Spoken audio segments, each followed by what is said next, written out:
لوگوں نے اپنی زندگی میں مسجد اقصی دیکھی ہوئی تھی، نبی اکرم صلی اللہ علیہ وسلم نے اپنی عمومی زندگی میں مسجد اقصی نہیں دیکھی تھی. تو انہوں نے ایسے سوال شروع کر دیے جو نبی اکرم صلی اللہ علیہ وسلم کو دقت ہوئی اور آپ کو تردد ہوا. مثلا یہ کہ آپ اگر کسی شخص نے رات کو دیکھا ہی ہو مسجد حرام کو یا مسجد اقصی کو، تو اس وقت نبی اکرم صلی اللہ علیہ وسلم کو سوالات کرنے شروع کر دیے کہ کتنے دروازے تھے، کتنے اس کے گنبد تھے، کتنے مینار تھے، یا جو بھی کھڑکیاں کتنی تھیں. تو ظاہر آدمی گن کے تو نہیں آیا ہوتا. تو نبی اکرم صلی اللہ علیہ وسلم نے فرمایا کہ مجھے کچھ تردد ہوا. تو چونکہ اللہ تعالیٰ نے نبی اکرم صلی اللہ علیہ وسلم کی صداقت کو اور آپ کے اس معجزے کو ان کے اوپر واضح کرنا تھا اور اس کا رعب اور دھاک بٹھانی تھی، اس لیے نبی اکرم صلی اللہ علیہ وسلم فرماتے ہیں کہ مسجد اقصی کو میرے سامنے لا کے کھڑا کر دیا گیا اور میں مسجد اقصی سے مدت سے دیکھتا جاتا تھا اور ان کے سوالوں کو جواب دیتا جاتا تھا. اور یوں نبی اکرم صلی اللہ علیہ وسلم ان کے سوالات کے جوابات بھی دیے. اور اس میں ایک بات یہ بھی ہے کہ نبی کریم صلی اللہ علیہ وسلم کو جو قرآن کہتا ہے اسرا بعبدہ، لفظ عبد استعمال کیا ہے، تو عبد کا لفظ ظاہر ہے روح پر استعمال نہیں ہوتا، یہ پورے جسم و جان کے اور ایک مجموعے کے اوپر اللہ تعالیٰ اپنے بندے کو لے گیا. تو اس کا مطلب یہ ہے کہ نبی کریم صلی اللہ علیہ وسلم کو جسمانی اور روحانی دونوں اعتبار سے لے جایا گیا، اگرچہ اس کے اوپر بہت ساری تفصیلی بحث مفسرین نے کی ہے. بہت سارے مفسرین اس کو روحانی اور کشفی ایک مشاہدہ قرار دیتے ہیں، اور حقیقت بات یہ ہے اگر یہ روحانی، کشفی یا خواب کے اندر دکھائی جانے والی کوئی چیز ہو اور خواب کے اندر پیش آنے والا واقعہ ہو، تو اس کا تعلق کسی حیرت انگیز واقعے کے ساتھ نہیں ہوتا کہ وہاں اللہ تعالیٰ کی سبحان ہونے کا تذکرہ کیا جائے اور سبحان الذی سے اس بات کا آغاز کیا جائے، اور پھر یہ کہا جائے کہ جناب ایک ہی رات میں مسجد حرام سے مسجد اقصی لے گیا، اور پھر یہ بھی بتایا جائے کہ لنریہ من آیاتنا، کہ اپنی نشانیاں دکھانے کے لیے. تو یہ جو واقعے کا بیان کا اسلوب ہے یہ بتاتا ہے کہ بہت ہی حیرت انگیز واقعہ تھا. اور احادیث کی تفصیلات یہ بتاتی ہیں کہ کفار مکہ نے انکار کر دیا نبی اکرم صلی اللہ علیہ وسلم کے اس واقعے کو تسلیم کرنے سے، اور انکار اسی صورت کیا جاتا ہے جب وہ غیر معمولی ہو اور یہ کہا جائے کہ میں بجسم و جان ہو کے آیا ہوں. جیسا کہ ابو جہل کا جو مکالمہ ہوا ہے حضرت ابوبکر صدیق رضی اللہ تعالیٰ عنہ سے، کہ حضرت ابوبکر صدیق رضی اللہ تعالیٰ عنہ سے اس نے کہا، اور لگتا یوں ہے کہ صدیق اکبر رضی اللہ تعالیٰ عنہ کے پاس اس سے پہلے خبر نہیں تھی، پہلی خبر ابو جہل دے رہا تھا. اور اس کے پس منظر میں نبی اکرم صلی اللہ علیہ وسلم کا وہ مکالمہ جو جبریل کے ساتھ ہوا، جو تبرانی کی روایت کے اندر موجود ہے کہ نبی اکرم صلی اللہ علیہ وسلم فرماتے ہیں جب میں واپس آ رہا تھا تو میں نے راستے میں جبریل سے کہا کہ جبریل میرے اس واقعے کو مانے گا کون؟ میں جس سے بھی بات کروں گا کہ مجھے راتوں کو آسمان کا سیر کروایا گیا ہے تو کوئی تسلیم نہیں کرے گا، تو میں کیسے ان کو مناؤں گا؟ لوگ تو نہیں مانیں گے. یعنی یہ غیر معمولی واقعہ تھا، تو نبی اکرم صلی اللہ علیہ وسلم کو یہ خدشہ تھا کہ پتہ نہیں لوگ مانیں گے کہ نہیں مانیں گے، میں کس طرح سے. تو اس پر جبریل امین نے کہا کہ تیری امت کا صدیق اس کی تصدیق کرے گا. گویا حضرت جبریل علیہ السلام کی زبان سے اللہ نے حضرت ابوبکر کا نام، آپ کا لقب صدیق جو ہے وہ قرار دلوایا. اور نبی اکرم صلی اللہ علیہ وسلم کی اس واقع معراج کی خبر جب حضرت ابوبکر صدیق کو ملی تو وہ ابو جہل کافر کے زبان سے ملی، اور یہ گویا ایمان کا معاملہ تھا. ظاہر ہے کہ ظاہری اعتبار سے اور جو علم کے، زمان و مکان کے اور جتنے بھی پیمانے ہمارے پاس موجود ہیں یا اس وقت موجود تھے اس کے مطابق بظاہر یہ ممکن نہیں لگتا کہ اس طرح سے ہو. لیکن حضرت ابوبکر صدیق رضی اللہ تعالیٰ عنہ نے جب یہ بات سنی ابو جہل سے تو انہوں نے کہا کہ میں تو اس کی تصدیق کرتا ہوں، اس لیے کہ میں تو اس سے بھی بڑی بات کی تصدیق کرتا ہوں کہ نبی اکرم صلی اللہ علیہ وسلم کو آسمان کی خبریں آتی ہیں، صبح و شام فرشتہ خبریں آسمانوں سے لے کر آتا ہے. میں اس کی جب تصدیق کرتا ہوں تو مجھے اس کی تصدیق کرنے میں کیا حرج ہے کہ میں اس بات کی بھی تصدیق کر دوں کہ نبی کریم صلی اللہ علیہ وسلم جو ہے وہ خود آسمانوں سے ہو آئے ہیں. تو یہ بھی ممکن ہے. اس کی وجہ یہ ہے کہ اس کا تعلق ایمان کے ساتھ ہے، اس کا تعلق زمان و مکان کے پیمانوں کے ساتھ نہیں. ایمان ہوتا ہی وہ ہے کہ جب آپ کسی کی بات کو مان لیتے ہیں، اگرچہ آپ کے علم کے پیمانے اس کا ساتھ نہ دیتے ہوں، لیکن آپ تسلیم کر لیں. اور یہ معراج جو اللہ تعالیٰ اپنی نشانیاں دکھاتا ہے، جس کا مقصد بتایا لنریہ من آیاتنا، کہ ہم اپنی نشانیاں دکھاتے ہیں، یہ معراج مختلف نبیوں کو اللہ تعالیٰ مختلف حوالوں سے اپنی نشانیاں دکھاتا رہا ہے. ظاہر ہے اللہ تعالیٰ نبیوں کو علی وجہ البصیرہ،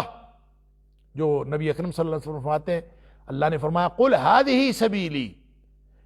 آپ فرما دیجئے یہ ہے میرا رستہ، اور ادعو الی اللہ علی بصیرۃ ومن اتبعن، میں اللہ کی طرف جو تمہیں بلاتا ہوں یہ پوری بصیرت، علی وجہ البصیرہ، اور ایسے نہیں ہے کہ خواہ مخواہ میں چل پڑا ہوں، بلکہ پوری بصیرت کے ساتھ۔ تو اللہ نے نبیوں کو جو بصیرت عطا کی ہوتی ہے اس کے لیے اللہ تعالیٰ اپنی نشانیاں دکھاتا بھی ہے، اور اس بصارت کے ذریعے سے بھی بصیرت عطا کرتا ہے۔ حضرت ابراہیم علیہ السلام کا ذکر آتا ہے، حضرت عزیر علیہ السلام کا ذکر آتا ہے سورہ بقرہ کے اندر، کہ اللہ تعالیٰ نے حضرت ابراہیم علیہ السلام کو معراج کروایا، اور یعنی اس کا تعلق معراج لفظ وہاں استعمال نہیں ہوا، بلکہ جیسے میں نے پہلے عرض کیا کہ لفظ معراج تو صرف حدیث میں استعمال ہوا ہے، اور وہاں بھی اللہ نے اپنی نشانیاں دکھائیں۔ اور ایک نبی کا ذکر ہے جس کا نام نہیں لیا، اور مفسرین کے خیال میں حضرت عزیر تھے جنہوں نے یروشلم کی بستی کو دیکھا تھا اور وہ تباہ و برباد ہو چکی تھی، اور حضرت عزیر کی زبان سے یہ نکلا انا یحیی ہذہ اللہ بعد موتہا، کہ اس بستی کو دوبارہ کیسے زندہ کرے گا۔ پھر اللہ تعالیٰ نے 100 سال کی ان کو موت دے دی، اور پھر اس کے بعد ان کو بھی نشانیاں دکھائیں۔ گدھا جو تھا وہ اس کی انجر پنجر الگ ہو گیا اور بالکل خاک ہو گیا، جبکہ کھانا جو تھا وہ لم یتسنہ، وہ بالکل گلا سڑا نہیں، وہ بھی باسی بھی نہیں ہوا۔ تو یہ بالکل دو مختلف قسم کے اثرات ہوئے، تو یہ نشانیاں دکھائی گئیں، اور جب نشانیاں دکھائی گئیں تو اس کے بعد وہ سارا کچھ دیکھ کے انہوں نے کہا کہ مجھے سمجھ آ گئی ہے، عالم ان اللہ علی کل شیء قدیر، مجھے یہ سمجھ آ گئی ہے اور میں یہ جان گیا ہوں کہ اللہ تعالیٰ ہر چیز پر قدرتیں اور طاقتیں رکھنے والا۔ یہ وہ بصیرت ہے جو اللہ تعالیٰ اپنے نبیوں کو عطا کرتا ہے۔ اسی طرح حضرت ابراہیم علیہ السلام کے بارے میں کہ انہوں نے کہا کہ مجھے دکھا کہ تو مردوں کو زندہ کیسے کرے گا،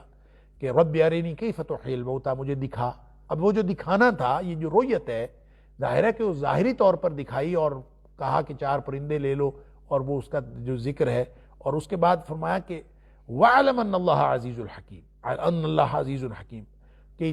یہ جو سارے پرندے لے آؤ اور پھر وہ ان کا گوشت کر کے مختلف چوٹیوں پہ رکھ دو اور پھر ان کو بلانا، یاتینک سعیا، وہ دوڑتے ہوئے تیرے پاس آئیں گے۔ تو جب یہ ہو جائے تو وَاعْلَمْ، پھر جان لینا کہ ان اللہ عزیز الحکیم، کہ اللہ بہت غلبے والا ہے اور بہت حکمتوں والا ہے، پھر تمہیں ساری بات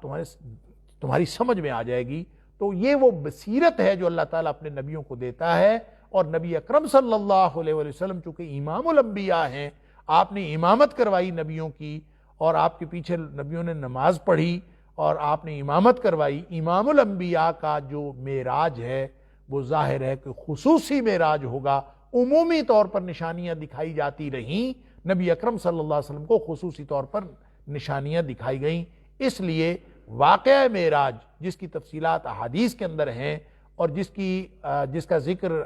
سورہ نجم کے اندر بھی اشارتاً کیا گیا، وہ واقعہ معراج حقیقی طور پر نبی اکرم صلی اللہ علیہ وسلم کو جسمانی اعتبار سے اور روحانی اعتبار سے لے جایا گیا۔ یہ وہ حیرت انگیز واقعہ ہے جس کا ذکر اللہ کریم نے اس سورہ بنی اسرائیل کی پہلی آیت میں کیا ہے۔ ایک بات اور جو اس واقعہ معراج کے حوالے سے سمجھ میں آتی ہے وہ یہ کہ اللہ کریم نے یہ فرمایا کہ لِنُرِيَهُ مِنْ آیَاتِنَا، ہم نے اپنی نشانیاں دکھانی تھی اس لیے ہم لے گئے۔ اب اللہ کریم اپنی نشانیاں دکھانے کے لیے وہاں لے گیا، یہ بات تو ٹھیک ہے جب اللہ نے فرما دیا کہ ہم اپنی نشانیاں دکھانے کے لیے لے گئے، اور نشانیاں دیکھی بھی نبی کریم صلی اللہ علیہ وسلم نے، لیکن ایک سوال پیدا ہوتا ہے کہ نشانیاں اگر اللہ نے دکھانی ہوں تو وہ تو خواب میں بھی دکھائی جا سکتی ہیں، جیسے کہ بہت ساری دیگر نشانیاں نبی کریم صلی اللہ علیہ وسلم کو خواب میں بھی دکھائی گئیں۔ نشانیاں اگر دکھائی جانی ہوں تو نبی اکرم صلی اللہ علیہ وسلم جہاں پہ موجود ہیں وہاں لا کے بھی نشانیاں دکھائی جا سکتی ہیں، جیسا کہ نبی اکرم صلی اللہ علیہ وسلم نے خود فرمایا واقعہ معراج میں ہی کہ جب مجھے تردد ہوا، جب وہ سوالات کر رہے تھے مسجد اقصیٰ کے بارے میں، تو مجھے میرے اللہ نے سامنے لا کے کھڑی کر دی مسجد اقصیٰ، میں وہاں سے دیکھ دیکھ کر ان کے سوالوں کے جواب دے رہا تھا۔ تو اس کا مطلب ہے اللہ نے صرف نشانیاں دکھانی ہوتی تو وہ یہیں دکھا سکتا تھا۔ یا پھر احادیث کے اندر یہ بھی آتا ہے کہ ایک دفعہ نبی اکرم صلی اللہ علیہ وسلم نے نماز پڑھتے ہوئے آپ نے آگے ہاتھ بڑھایا، پھر آپ نے واپس کر لیا۔ صحابہ کرام نے بعد میں پوچھا کہ اللہ کے رسول صلی اللہ علیہ وسلم آپ نے پہلے تو ایسے کبھی نہیں کیا، آج آپ نے نماز میں آگے ہاتھ بڑھایا تھا پھر آپ نے واپس کر لیا، یہ کیا ہوا؟ تو نبی اکرم صلی اللہ علیہ وسلم نے فرمایا مجھے نماز کے دوران جنت دکھائی گئی، اور سامنے جنت تھی، اور جنت میں انگور کا ایک خوشہ تھا جو میرے سامنے لایا گیا، تو پہلے میں توڑنے لگا کہ میں اس میں سے ایک انگور توڑ لوں اور اس میں خوشے میں سے کچھ لے لوں، پھر میں نے ہاتھ واپس کر لیا۔ اور یہ نبی اکرم صلی اللہ علیہ وسلم نے نماز کے دوران دیکھا۔ تو اللہ نے اگر نشانی دکھانی ہو تو نبی کریم صلی اللہ علیہ وسلم کو زمین پر کھڑے کھڑے دکھا سکتا ہے، لے کے جانے کی کیا ضرورت تھی؟ اسی طرح ایک اور حدیث میں بھی آتا ہے کہ نبی کریم صلی اللہ علیہ وسلم اسی طرح نماز میں کھڑے تھے، اور آپ نے ایک دم جو ہے یوں پیچھے ہٹے، اور پیچھے ہٹ کے پھر آپ سیدھے اپنی جگہ پر کھڑے ہو گئے۔ صحابہ نے بعد میں پوچھا اللہ کے رسول صلی اللہ علیہ وسلم آپ نے پہلے تو کبھی ایسا نہیں کیا، آج آپ نے اس طرح کیوں یہ عمل فرمایا؟ تو بتایا نبی اکرم صلی اللہ علیہ وسلم نے کہ مجھے نماز کے دوران جہنم دکھائی گئی۔ اللہ اکبر! اور اس کی حدت کی وجہ سے، اس کی حدت سے بچنے کی وجہ سے میں تھوڑا سا پیچھے ہٹا۔ اللہ اکبر! تو گویا اللہ جو جنت دوزخ نبی کریم صلی اللہ علیہ وسلم کو واقعہ معراج کے اوپر لے جا کر دکھا رہا ہے، جو نشانیاں لے جا کر دکھا رہا ہے، یا مسجد اقصی لے جا کر دکھا رہا ہے، تو وہ اللہ تعالیٰ یہاں دکھا سکتا ہے، لے جانے کی کیا ضرورت ہے؟ جو وجہ اللہ تعالیٰ نے جو فلسفہ معراج بتایا، جو فلسفہ اسراء بتایا، وہ ہے لِنُرِيَهُ مِنْ آیاتنا، کہ ہم اس کو اپنی نشانیاں دکھائیں۔ تو نشانیاں ہی دکھانی تھیں، اگر یہ واحد مقصد تھا، دکھائی تو صحیح نشانیاں، لیکن لے جا کر دکھانے کی کیا ضرورت تھی؟ وہ دنیا میں بھی دکھائی جا سکتی تھی۔ اللہ اس بات پر قادر ہے، اور بہت سارے اللہ کے قدرت کے مظاہر ہمیں نبی اکرم صلی اللہ علیہ وسلم کی حیات طیبہ میں نظر آتے ہیں، لیکن وہاں لے جا کے کیوں دکھایا گیا؟ یہ ونس اگین جو اسرا بعبدہ لیلا، اس کے اندر وہ اس جو تاریخ انسانی کے حیران کن واقعے کی طرف اشارہ ہے کہ یہ واقعتاً ایک ایسا حیرت انگیز واقعہ ہوا ہے کہ اللہ تعالیٰ اپنے بندے کو لے گیا۔ اس کے اندر صرف نشانیاں دکھانے کا مقصد نہیں ہے، لگتا ہے کہ ساری جو کہانی ہے، ساری جو حکمت ہے، سارا جو فلسفہ ہے اس واقعے کا، وہ اسرا بعبدہ کے لفظ میں ہے، اس کے ساتھ سبحان الذی کو جوڑا گیا ہے کہ وہ اللہ، وہ ذات جو سبحان ہے، جس نے یہ حیران کن واقعہ اور تاریخ انسانی کا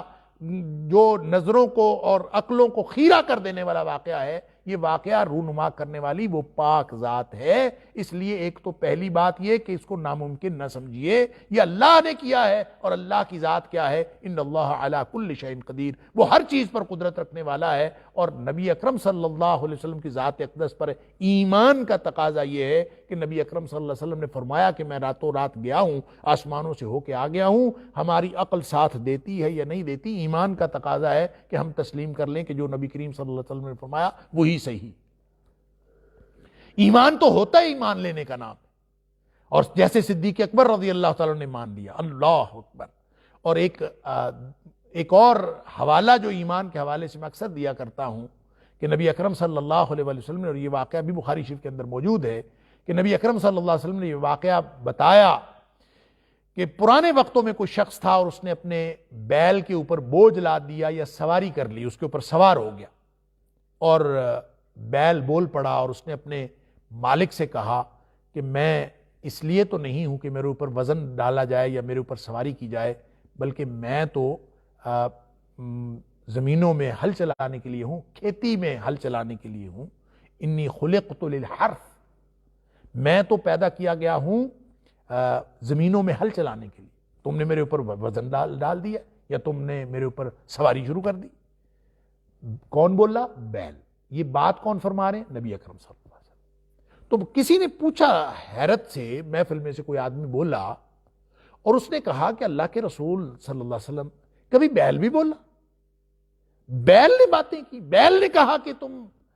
میرے اوپر بوجھ کیوں ڈال رہے ہو اور میرے اوپر سواری کیوں کر رہے ہو؟ بیل نے کہا، اور اس نے کہا کہ میں تو کھیتی کے لیے پیدا کیا گیا۔ تو بیل بھی کبھی بولا؟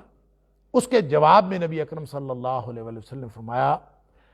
کہ انا اومن بہ، میں اس پر ایمان رکھتا ہوں، و ابو بکر و عمر، اور اس پر ابو بکر بھی ایمان رکھتا ہے اور عمر بھی ایمان رکھتا ہے۔ گویا ان سے پوچھ لو، ابو بکر سے پوچھ لو اور عمر سے پوچھ لو کہ بیل بولا تھا کہ نہیں بولا تھا۔ اللہ اکبر! اب بیل کا واقعہ کب ہوا تھا؟ بنی اسرائیل کے کسی دور میں۔ تو اس دور میں گواہ کون ہوتا ہے اور ایمان کون رکھتا ہے؟ جس نے دیکھا ہو تو وہ ایمان رکھتا ہے۔ تو نبی اکرم صلی اللہ علیہ وآلہ وسلم نے وہ آپ نے بھی چشمدید، آپ بھی چشمدید اس کے گواہ نہیں ہے، آپ نے بھی اس کو اپنی آنکھوں سے نہیں دیکھا، ابو بکر نے بھی اس کو اپنی آنکھوں سے نہیں دیکھا، اور عمر فاروق رضی اللہ تعالیٰ نے بھی اپنی آنکھوں سے نہیں دیکھا، لیکن ان سے پوچھ لو وہ ایمان رکھتے ہیں۔ کیوں ایمان رکھتے ہیں؟ کہ نبی اکرم صلی اللہ علیہ وسلم کی زبان اقدس سے نکلا ہے، اس لیے ایمان رکھتے ہیں۔ جب نبی اکرم صلی اللہ علیہ وسلم کی زبان اقدس سے نکلا ہے تو اس کا مطلب ہے ہو گیا ہے، یہی ایمان ہے۔ آپ کی عقل ساتھ دے، آپ زمان و مکان کے پیمانے، آپ کی پوری دنیا کی سائنس وہ اس کے خلاف ہو، لیکن نبی اکرم صلی اللہ علیہ وسلم نے ایک بات فرما دی تو وہ ویسے ہی ہوا ہے۔ یہ اس بات کا نام ایمان ہے۔ اب ظاہر ہے کہ جب نبی اکرم صلی اللہ علیہ وسلم نے ایک سابقہ تاریخ کے ہونے والے واقعے کے بارے میں ابو بکر اور عمر کا حوالہ دیا تو اس کا مطلب یہ نہیں تھا کہ یہ چشمدید گواہ ہیں، بلکہ اس کا مطلب یہ تھا کہ ابو بکر اور عمر رضی اللہ تعالی عنہما وہ ایمان کی اس سطح پر ہے کہ وہ جانتے ہیں کہ نبی اکرم صلی اللہ علیہ وسلم کی زبان اقدس سے جو بات نکلے وہ ویسے کی ویسے ہی قابل تسلیم ہوتی ہے، اس کے اوپر کسی قسم کے اعتراض کی گنجائش نہیں ہوتی۔ جب نبی کریم صلی اللہ علیہ وسلم نے فرما دیا کہ بیل بولا تھا تو تاریخ انسانی میں ایک بھی واقعہ، پوری تاریخ میں ایک بھی واقعہ رپورٹ نہ ہوا ہو کہ کبھی بیل نے باتیں کی ہیں۔ ایمان کا تقاضا یہ ہے کہ جب نبی کریم صلی اللہ علیہ وسلم نے فرما دیا ہے تو ہمیں تسلیم کرنا پڑے گا کہ بیل نے باتیں کی ہیں۔ نبی کریم صلی اللہ علیہ وسلم جو فرما دیا یہ ایمان ہے، یہ ایمان کا معاملہ ہے۔ لہٰذا اللہ کے رسول صلی اللہ علیہ وسلم نے جب فرما دیا کہ مجھے آسمانوں پر لے جایا گیا ہے تو بات ختم ہو گئی۔ پھر یہ کہنا کہ جو روحانی ہوا ہے، خواب میں ہوا ہے یا کشفی مشاہدہ تھا، یہ سارے کے سارے اعتراضات یہ ایمان کے اوپر حرف لانے والے، ایمان کے اوپر سوال کھڑا کرنے والے یہ سارے اشکالات ہیں۔ اس لیے بہت سارے لوگوں کا خیال یہ ہے کہ جو واقعہ معراج کو تسلیم نہیں کرتا وہ تو کافر ہے۔ اللہ اکبر، کیونکہ اس کا ذکر قرآن میں بھی آیا، اس کا ذکر نبی کریم صلی اللہ علیہ وسلم نے فرمایا۔ البتہ چونکہ اس کے روحانی اور خواب میں ہونے کے حوالے سے مختلف نقطہ نظر موجود ہیں، اس لیے اگر کوئی شخص کسی بھی سطح پر اس کو تسلیم کرتا ہے تو اس کے اوپر تکفیر کا فتویٰ تو بہرحال نہیں لگایا جا سکتا، کہ جو تسلیم کرے کہ واقع معراج و اسراء ہوا تو ہے، البتہ اس کے تفصیلات کے اوپر اگر وہ ایمان نہیں رکھتا، اس کو روحانی یا جسمانی کے حوالے سے کوئی بحث کرتا ہے یا کوئی سوال اٹھاتا ہے تو اس کے اوپر بہرحال تکفیر کا فتویٰ نہیں لگایا جا سکتا۔ اور جو شخص سرے سے اس کے اوپر انکار کرے، اللہ اکبر، تو اس کو بعض لوگوں نے اس کے یعنی اس حد تک انکار کے لیے دلائل کشید کرنے کی کوشش کی ہے کہ انہوں نے کہا کہ یہ جو اسرا ہے لیلن، یہ جو لے جانا ہے یہ مسجد اقصیٰ کی طرف نہیں لے کے جانا، یہ بلکہ اس سے مراد مسجد حرام سے، یہ اس سے مراد ہجرت مدینہ ہے، کہ اللہ تعالیٰ ہجرت مدینہ جو کروائی ہے یہ اس کا ذکر ہے۔ اور اقصیٰ چونکہ عربی زبان میں دور کی مسجد کو کہتے ہیں، دور تر مسجد کو، تو انہوں نے واقعہ معراج کا انکار کرنے کے لیے یہاں تک کہہ دیا ہے کہ مسجد اقصیٰ سے مراد مسجد نبوی ہے، اور مسجد حرام سے مسجد نبوی تک اللہ تعالیٰ لے گیا تھا اپنے بندے کو، اور یہ واقعہ معراج کا ذکر نہیں ہے، یہ تو ذکر ہے واقعہ ہجرت نبوی کا۔ اللہ اکبر۔ تو سوال یہ پیدا ہوتا ہے کہ جس شخص کو اتنا نہیں پتا کہ مسجد نبوی تو اس وقت تک بنی نہیں تھی، مسجد نبوی تو نبی اکرم صلی اللہ علیہ وسلم وہاں تشریف لے گئے تو بعد میں بنائی، آپ نے جا کے تعمیر بعد میں کی ہے، لہٰذا اس کو کہنا کہ یہ ایک ایسا سفر تھا جو مسجد حرام سے مسجد نبوی تک کا تھا، تو یہ بات تو سرے سے ویسے ہی درست نہیں اور حقائق کے خلاف ہے۔ اسی طرح جو لیلن کی بات ہے کہ رات کو سفر کیا، نبی اکرم صلی اللہ علیہ وسلم نے جو سفر کیا تھا مسجد حرام سے اور مسجد جو یعنی ہجرت مدینہ کے موقع پر آپ نے جو سفر کیا تھا تو آپ نے ایک رات میں تو کیا ہی نہیں تھا، وہ آپ کو تو کئی راتیں لگی تھی، کئی دن رات لگے تھے، اس لیے یہ اس واقعے کو واقعہ ہجرت نبوی قرار دینا یہ تو ویسے ہی حقائق کے خلاف ہے، اور خواہ مخواہ توڑ مروڑ کر وہ لوگ جو معجزات نبوی کے ویسے ہی خلاف ہیں یا حدیث کا انکار کرتے ہیں، جو نبی اکرم صلی اللہ علیہ وسلم کے فرامین کو تسلیم نہیں کرتے، یہ ساری کی ساری ان کی جو یعنی افتاد طبع اور ان کی عقلوں کے یہ شاخسانے ہیں کہ انہوں نے اس طرح کے سوالات اور اشکالات اٹھائے ہیں، مگر نہ نبی اکرم صلی اللہ علیہ وسلم کے واقع معراج کے جسمانی ہونے پر اور آپ کے جسم و روح کے ساتھ سیر کر کے آنے پر کوئی اختلاف نہیں ہے۔ اور مشرکین مکہ نے جو اعتراض کیا تھا ان کا اعتراض ہی اس بات کی دلیل ہے کہ واقعہ معراج جسمانی ہوا تھا، وگرنہ کوئی شخص اگر کہے کہ میں نے خواب میں دیکھا ہے تو اس پر کوئی اعتراض نہیں کرتا۔ ایک اور بات جس کی طرف میں نے پہلے بھی عرض کیا کہ لِنُرِيَهُ مِنْ آیَاتِنَا، نشانیاں تو اللہ تعالیٰ دنیا میں ہی دکھا سکتا تھا، تو وہاں کیوں لے کے گیا؟ تو اس میں دراصل اللہ کریم نے ایک فلسفہ اور ایک حکمت بیان کی ہے جو لفظ عبد کے اندر شامل ہے، اور دوسرا اس میں نبی اکرم صلی اللہ علیہ وسلم کی علو شان، آپ کی جو کمالات کی بلندی اور اللہ کے ساتھ جو قرب ہے اس کا اظہار کرنا مقصود ہے کہ نبی اکرم صلی اللہ علیہ وسلم کو اللہ تعالیٰ آسمانوں پر لے جا کر یہ بتانا چاہتا تھا مشرکین مکہ کو بھی اور رہتی دنیا تک کے ہر انسان کو کہ نبی اکرم صلی اللہ علیہ وسلم کا اللہ کے ہاں مقام کیا ہے۔ اللہ اکبر، یہ وہ بات ہے جو اقبال نے کہی کہ جوہر قابل ہو تو ہم شان کئی دیتے ہیں، ڈھونڈنے والوں کو دنیا بھی نئی دیتے ہیں۔ گویا اللہ تعالیٰ نے نبی اکرم صلی اللہ علیہ وسلم کو لے جا کر یہ بتایا کہ کس کو لے گیا؟ عبد۔ اور لفظ عبد جو ہے یہاں پہ یہ نہیں فرمایا مصطفیٰ کو لے گیا، یہ نہیں فرمایا مجتبیٰ کو لے گیا، اپنے چنیدہ کو لے گیا، بلکہ فرمایا عبد کو لے گیا۔ تو فلسفہ کیا ہے؟ فلسفہ یہ ہے کہ جو شخص عبدیت میں، اللہ کی عبدیت میں ڈوب جاتا ہے، اللہ اس کو اپنے قرب کی انتہا عطا فرماتا، اپنے بندے کو لے گیا، عبد کو۔ عبدیت کیا ہے؟ جو غلامی کی، جو عبدیت کی انتہا کرتا ہے۔ اور نبی اکرم صلی اللہ علیہ وسلم کون تھے؟ آپ عبدیت کا بہترین نمونہ تھے، جو لقد کان لکم فی رسول اللہ اسوۃ حسنہ ہے کہ اللہ کے رسول صلی اللہ علیہ وسلم کی زندگی میں بہترین نمونہ ہے۔ وہ کس چیز کا نمونہ ہے؟ وہ عبدیت کا نمونہ ہے۔ کسی نے اگر اللہ کا عبد کامل بننے کی کوشش کرنی ہو تو اللہ کے عبد کامل کی اس دھرتی پر، اس کائنات میں نبی اکرم صلی اللہ علیہ وسلم سے بڑی مثال اور کوئی نہیں ہو سکتی۔ اما عائشہ صدیقہ رضی اللہ تعالیٰ عنہا نے، یا دوسری روایت کے مطابق جو مغیرہ بن شعبہ رضی اللہ تعالیٰ نے جو پوچھا تھا کہ اللہ کے رسول صلی اللہ علیہ وسلم آپ راتوں کو اتنی محنت کیوں کرتے ہیں؟ اللہ نے تو آپ کے اگلے پچھلے گناہ معاف کر رکھے ہیں، آپ کو اپنا حبیب بنایا ہے، آپ کے اوپر گناہ ہے ہی کوئی نہیں، تو آپ جو اتنی محنت کیوں کرتے ہیں؟ تو نبی اکرم صلی اللہ علیہ وسلم نے فرمایا تھا، یعنی آپ کے پاؤں پہ ورم آ جاتا تھا، رات یعنی دیر تک کھڑے ہو کے آپ قیام میں رہتے، پاؤں سوج جاتے، اور وہ دیکھ کر حضرت عائشہ صدیقہ رضی اللہ تعالیٰ نے پوچھا، یا مغیرہ بن شعبہ رضی اللہ تعالیٰ نے فرمایا کہ یہ آپ کیوں کرتے ہیں؟ تو آپ نے جواب کیا دیا تھا؟ افلا اکون عبدا شکورا، اللہ اکبر، کیا میں اللہ کا شکر گزار عبد بن کے نہ دکھاؤں، شکر گزار بندہ بن کے نہ دکھاؤں؟ اگر میں ایسا نہ کروں، گویا آپ یہ فرما رہے تھے کہ اگر میں ایسا نہ کروں تو لوگوں کو کون بتائے گا کہ اللہ کا شکر گزار بندہ کیسا ہوتا ہے؟ سبحان اللہ۔ تو اللہ کا شکر گزار بندہ کسی نے اگر بننا ہو تو اس کے لیے نمونہ کیا ہے؟ نبی اکرم صلی اللہ علیہ وسلم کی ذات اقدس ہے۔ اور اللہ یہ فرما رہا ہے سبحان الذی اسری بعبدہ لیلا من المسجد الحرام الی المسجد الاقصی،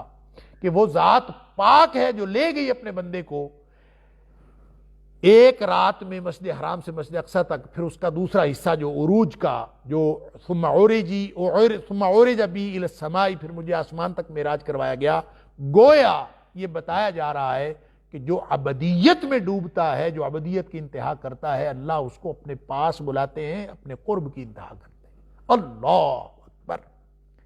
وہ اقبال نے کہا تھا کہ سبق ملا ہے معراج مصطفیٰ سے مجھے کہ عالم بشریت کی زد میں ہے گردوں، سبحان اللہ۔ اور پھر اس کو نبی اکرم صلی اللہ علیہ وسلم کے حالات کے ساتھ دیکھ لیجئے کہ مکہ والوں نے ریجیکٹ کیا، آپ طائف تشریف لے گئے، طائف والوں نے کیا ماحول بنایا، نبی اکرم صلی اللہ علیہ وسلم کی شان میں عرضہ سرائی کی، آپ کو وہاں سے نکالا۔ گویا نبی اکرم صلی اللہ علیہ وسلم کی دعوت کو قریشی قیادت نے بھی ٹھکرایا، اور جو طائف کی قیادت تھی انہوں نے بھی ٹھکرایا۔ اور اس موقع پر اللہ کا اپنے بندے کو اپنے پاس لے جانا، یہ بتانا مقصود ہے کہ دنیا والے جو بھی سلوک کریں، اللہ کے ہاں آپ کا جو مقام و مرتبہ ہے وہ یہ ہے کہ اللہ کے بعد کائنات کی سب سے بزرگ ہستی۔ چونکہ بات تنبیہ کی ہو رہی ہے، اور بنی اسرائیل کی صورت کا، اس پوری صورت کا جو بنیادی موضوع ہے وہ تنبیہ کا ہے، تفہیم اور تعلیم کا ہے، لہٰذا اس تنبیہ میں نبی اکرم صلی اللہ علیہ وسلم کی اس علو شان کا ذکر کر کے کفار مکہ کو تنبیہ کی جا رہی ہے کہ بدبختو تمہیں پتہ نہیں ہے کس ہستی کی مخالفت کر رہے، جس ہستی کو اللہ اپنے پاس لے گیا بعبدہ، یہ محبت کا اظہار ہے۔ اور اسی لیے نبی اکرم صلی اللہ علیہ وسلم نے فرمایا کہ جو شخص تم میں یہ قرب حاصل کرنا چاہتا ہو، اللہ کا قرب حاصل کرنا چاہتا ہو، وہ عبدیت کی انتہا کرے۔ کیا مطلب؟ عبدیت کی انتہا کیا ہے؟ عبدیت کی انتہا وہ ہے جب انسان اپنے جسم کا سب سے زیادہ معزز حصہ اللہ کے سامنے زمین پر ٹیک دیتا ہے، یعنی سجدہ کرتا ہے، تو وہ گویا انسان کی عبدیت کا اعلیٰ ترین اظہار ہے۔ اللہ عملی طور پر پوری زندگی اسی طرح اللہ کے سامنے جھک جانے کا نام ہے، اور اس کا سمبولک اظہار، اس کا علامتی اظہار وہ اللہ کے سامنے اپنا سجدہ زمین پر ٹیک دینا ہے۔ اور نبی اکرم صلی اللہ علیہ وسلم نے فرمایا کہ سب سے زیادہ قریب، اقرب ما یکون العبد الی ربہ وہو ساجد، سب سے زیادہ انسان قریب اللہ کے اس وقت ہوتا ہے، انسان کو سب سے زیادہ قرب اللہ کا اس وقت حاصل ہوتا ہے وہو ساجد، جب یہ حالت سجدہ ہوتا ہے۔ گویا سجدے میں جا کے اللہ کا قرب حاصل ہوتا ہے۔ سجدہ عبدیت کی انتہا ہے، قرب اللہ تعالیٰ کی محبت کی انتہا ہے۔ تو عبدیت کی انتہا قرب کی انتہا کا موجب بنتی ہے سبحان الذی اسری بعبدہ لیلا من المسجد الحرام۔ اس میں بھی وہی فلسفہ کار فرما ہے، اور یہ فلسفہ عبدیت ہے جو اللہ کریم نے واقعہ معراج کے ذریعے سے بتایا، اور اس میں نبی اکرم صلی اللہ علیہ وسلم کی علو شان کا اظہار ہے۔ اور جو ایک طرف امتیوں کے لیے ایک نبی اکرم صلی اللہ علیہ وسلم کی شان کو اس طرح سے بیان کر کے اپنے اندر ایک اعتماد کی بات کہ ہمیں اللہ نے اتنا عالی شان نبی عطا فرمایا ہے، وہ امام الانبیاء ہمارے نبی ہے، ایک طرف امتیوں کو تسلی دی جا رہی ہے، اہل ایمان کو، اور دوسری طرف کفار مکہ کو، اور خاص طور پر مکہ کے سرداروں کو تنبیہ کی جا رہی ہے کہ کس ہستی کے خلاف تم اپنی ساری سرگرمیاں اور مزاحمتی تحریک شروع کیے ہوئے ہو۔ تمہیں یہ معلوم نہیں ہے کہ نبی کریم صلی اللہ علیہ وسلم کی تم مخالفت کر رہے ہیں، ان کی شان کیا ہے۔ اللہ اکبر۔ اقبال کہتا ہے کہ چشم معنی آشنا میں ہے مقام ان کا وہی، صاحب کاتب سے ہوں، صاحب کاتب سے ہوں مؤخر ہوں مقدم سینکڑوں، چاہے دنیا میں لکھنے والے کسی مقدم کو مؤخر کر دیں، کسی مؤخر کو مقدم کر دیں، اللہ کے ہاں ان کا مقام وہی ہوتا ہے۔ لہذا دنیا والے کسی کے ساتھ کوئی بھی سلوک کریں، اصل مقام جو ہے مقام آدمیت، وہ مقام عبدیت کے اندر ہے۔ جب انسان عبدیت میں اللہ کے سامنے ڈوب جاتا ہے تو اللہ تعالیٰ اپنا قرب کی انتہا عطا فرماتا ہے۔ یہ ہے وہ بنیادی فلسفہ معراج، اور جو اللہ کریم نے اس سیاق و سباق کے اندر صرف ایک آیت کو بیان کر کے اللہ کریم نے اس پوری یعنی تنبیہ کے اسلوب کو مزید شاندار بنا دیا ہے۔ اور آگے پھر بنی اسرائیل کی تاریخ کا تذکرہ ہے، انشاءاللہ اس کا ذکر بھی کریں گے۔ وقت ہو گیا، اللہ تعالیٰ مجھے اور آپ کو، ہم سب کو قرآن سمجھنے اور عمل کرنے کی توفیق عطا فرمائے۔ وآخر دعوانا ان الحمد للہ رب العالمین۔